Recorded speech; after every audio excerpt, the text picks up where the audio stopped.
पुरस्कार सोहळ्याला उपस्थित महामहिम राज्यपाल CP राधाकृष्णनजी,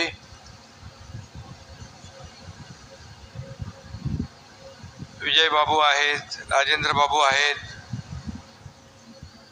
आणि व्यासपीठावर भुतडाजी आहेत, आपले दुसरे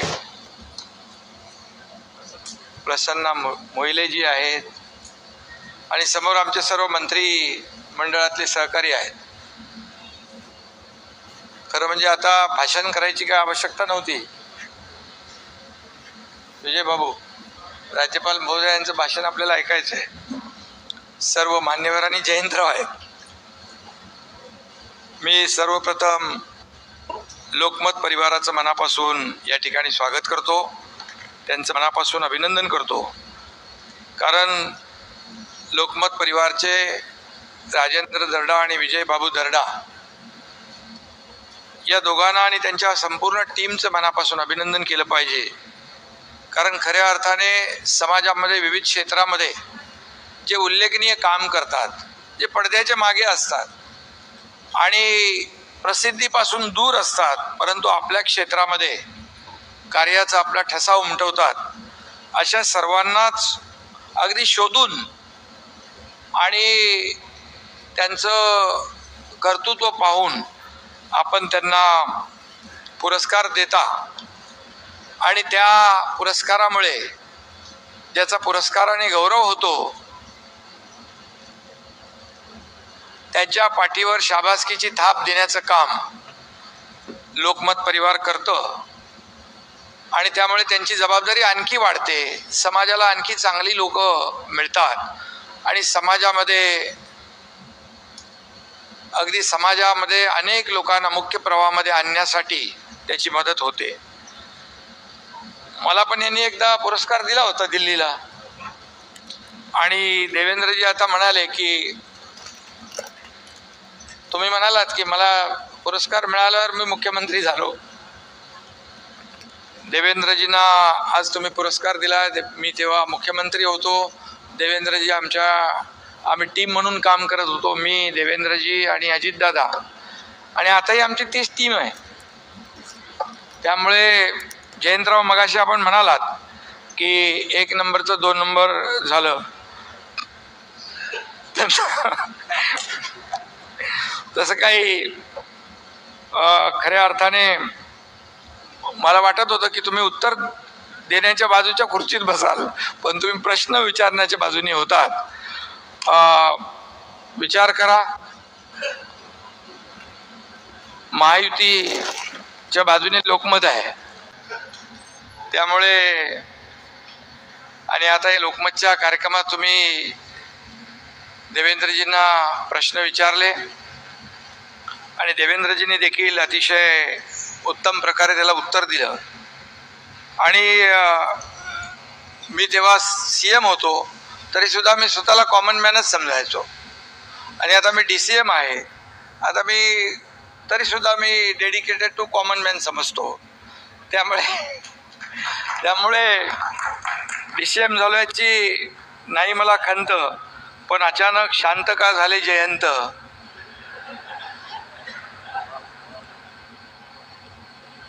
असा प्रश्न मी आता काय प्रश्न करता नाही आहे, पण संधी घेतोय.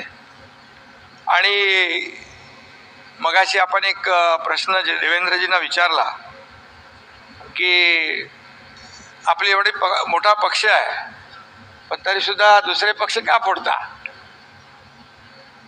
पण ते उत्तर द्यायला तयार होते, पण तुम्ही उत्तर ऐकायला तयार नव्हतात.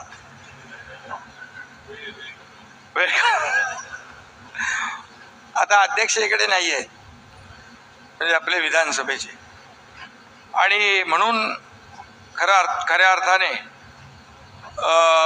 आम्ही जो उठाव केला तेव्हा त्याला तसं कारण होतं.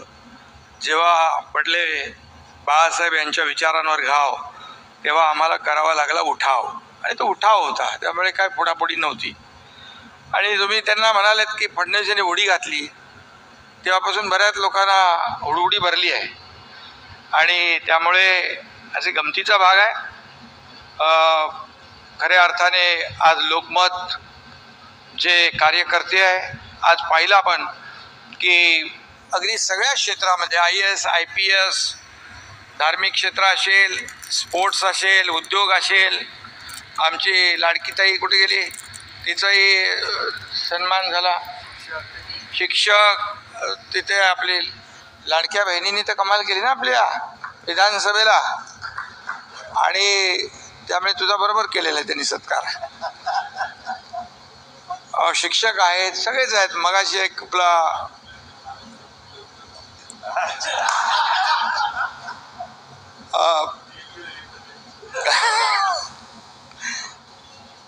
आणि खरं म्हणजे ही 15 वर्ष या पुरस्काराला, म्हणजे 15 वर्षापासून आपण या पुरस्काराचं वितरण करताय. आणि खऱ्या अर्थाने आणि त्यामुळे आज तुम्ही विरोधी पक्ष आणि सत्ताधारी दोघांनाही एकत्र आणण्याचं काम केलं.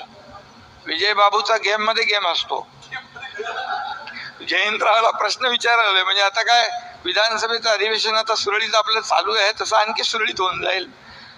तर खऱ्या अर्थाने आपण या पुरस्काराच्या माध्यमातून सगळ्यांना एकत्र आणता, म्हणजे त्याच्यामध्ये अगदी सर्वसमावेशक सगळ्या जाती, धर्म, पंथ, भाषा या सगळ्यांना एका सूत्रामध्ये बांधण्याचं काम आपण करता. आणि महाराष्ट्रीयन या नावातच सगळं आलेलं आहे. त्यामुळे महाराष्ट्रात जो कोणी चांगलं काम करेल त्याच्या पाठीवर शाबासकीची थाप देण्याचं काम आपण करता. आणि म्हणून राज्याच्या प्रगतीसाठी, विकासासाठी काम करणारा प्रत्येक माणूस हा महाराष्ट्रीयन, आणि त्याला आपण महाराष्ट्रीयन ऑफ द इयर हा पुरस्कार देता. त्यामुळे तुम्हाला मी मनापासून खूप खूप शुभेच्छा देतो. लोकमत सुरू झाल्यापासून, मी मुंबईमध्ये सुरू झाल्यापासून लोकमतचा मी एक वाचक आहे, वाचतो मी नेहमी. प्रत्येक वेळेला शक्य झालं नाही तरी सुद्धा जसा वेळ मिळेल तसं एकदा तरी तुमचं लोकमत चालतो. माझा कुठं फोटो आहे, कुठल्या पानावर, कुठे बातमी आहे ते बघत असतो. आणि तुम्ही नेहमी न्याय देता. काय चांगलं काम करणाऱ्याला आपण नेहमी प्रसिद्धी देत असता. कधी कधी चिमटेही काढता, कधी कधी टीकाही होते. परंतु जेव्हा मी मुख्यमंत्री आणि आमची टीम होती, देवेंद्रजी, अजितदादा, त्यावेळेस देखील आमच्या सरकारला, कामाला आपण 100 पैकी 100 मार्कही दिलेले आहेत. हे देखील मी या ठिकाणी आवर्जून सांगू इच्छितो, कारण चांगल्याला चांगलं म्हणण्याचं काम आपण केलं. आणि लोकमत सारखं वर्तमानपत्र म्हणजे आमच्यासारख्या लोकप्रतिनिधींचं एक प्रगती पुस्तक किंवा एक प्रोग्रेस कार्ड आहे असं म्हटलं तर वावगं ठरणार नाही. आणि आज खऱ्या अर्थाने शहराबरोबर राज्याच्या कानाकोपऱ्यात, खेडोपाडी लोकांच्या हातामध्ये लोकमत दिसतो. ही दर्डा परिवाराची मेहनत आहे. आणि म्हणून फक्त एखादं वृत्तपत्र विकणे एवढाच हा विषय नाही, तर लोकांना खऱ्या अर्थाने वाचक बनवणं हा देखील विषय महत्त्वाचा आहे, आणि तो तुम्ही केलेला आहे. आणि म्हणूनच मी आपल्याला मनापासून धन्यवाद देतो आणि लोकमतचे आभार मानतो. या सर्व ज्यांना पुरस्कार मिळाले त्या सगळ्यांचं मनापासून अभिनंदन करतो. आणि जयंतराव, आपण मगाशी नंबर 1, नंबर 2 म्हणाले, तर मी जेव्हा 1 नंबर होतो त्या देवेंद्रजी 2 नंबर होते, पण आम्ही कधी नंबर बघितलंच नाही. नंबर वर खाली होत असतात, पण आम्ही कामाला महत्त्व दिलं. आता एवढंच की आतापर्यंत 2 नंबरचा 1 नंबर झाला नव्हता, पण आता देवेंद्रजींच्या रूपाने 2 नंबरचा 1 नंबर झालेला आहे. त्यामुळे नंबर नाही, फक्त काम पाहायचं असतं. नंबर वर खाली होत असतात, परंतु आमचा अजेंडा एकच आहे, या महाराष्ट्राला विकासाकडे न्यायचं, महाराष्ट्राला पुढे न्यायचं आणि या महाराष्ट्राचा सर्वांगीण विकास करायचा. राज्यपाल महोदय आम्हाला अतिशय, जेव्हा ते आले तेव्हापासून आमच्या सरकारच्या पाठीशी त्यांच्या शुभेच्छा आहेत, त्यांचे आशीर्वाद आहेत, आणि नेहमीच त्यांचं मार्गदर्शन आम्हाला लाभत असतं. आणि म्हणून त्यांचंही मी मनापासून अभिनंदन करतो. अनेक इंडस्ट्रीमध्ये 2 भाऊ असतात, 2 बहिणी असतात, चांगलं काम करतात. आणि मीडियामध्ये देखील एकूणच आपल्या देशात या क्षेत्रामध्ये आज जर कुणा भावंडांचं नाव घ्यायचं असेल तर ते दर्डाबंधू नाव येतं. हे देखील या ठिकाणी अभिमानाने सांगितलं पाहिजे. आणि आता त्यांची पुढची पिढी देवेंद्र दर्डा, ऋषी दर्डा, करण दर्डा हे देखील लोकमतला एक नवीन उंची, नवीन आयाम प्रदान करतायत. त्यांचंही मनापासून मी अभिनंदन करतो. आणि दर्डा ब्रदर्स महाराष्ट्राचे मानबिंदू आहेत आणि त्यांच्या कामगिरीचं देखील मनापासून मी अभिनंदन करतो. खऱ्या अर्थाने त्यांनी नवीन नवीन उपक्रम सुरू केलेत आणि म्हणून पुन्हा एकदा ज्यांना पुरस्कार मिळाले त्या सगळ्यांचं मनापासून अभिनंदन. आणि जाता जाता एकच सांगतो, जयंतराव, विधानसभा जिंकली आम्ही, प्रचंड बहुमत आले हाताशी, कष्ट तर होतेच पण त्यासोबत लोकमतही होते पाठीशी. धन्यवाद. जय हिंद, जय महाराष्ट्र.